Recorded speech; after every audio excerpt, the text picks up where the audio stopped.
ഒരാളെ നോക്കിയിട്ട് ഞാൻ അവനേക്കാളും തരക്കേടില്ലല്ലോ, എനിക്ക് അവനേക്കാളും ഹൈറ്റ് ഉണ്ടല്ലോ, ഞാൻ അവനേക്കാളും മസിലുള്ള ആളാണല്ലോ, ഞാൻ അവനേക്കാളും ഇച്ചിരി കാണാൻ പോലുള്ള ആളാണല്ലോ, ഇങ്ങനെ ഒരു തോന്നൽ ഒരാളുടെ മനസ്സിൽ വന്നാൽ ആ മനുഷ്യനെ അള്ളാഹുവിന് ഇഷ്ടമല്ല.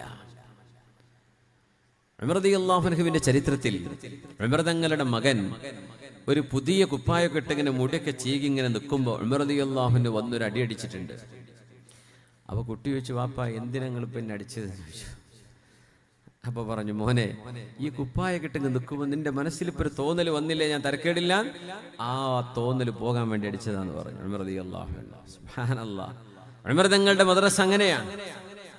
ഒരു കൊച്ചു കുഞ്ഞിന്റെ മനസ്സിനുള്ളിൽ പോലും ചെറുപ്രായത്തിൽ പോലും ഞാൻ തരക്കേടില്ലല്ലോ എന്ന തോന്നൽ വരരുത്.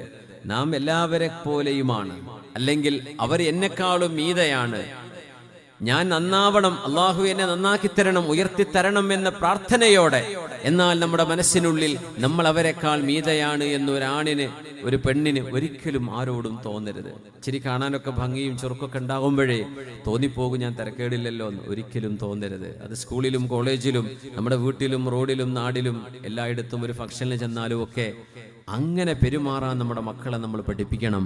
അത് ഇസ്ലാമിന്റെ സംസ്കാരമാണ്.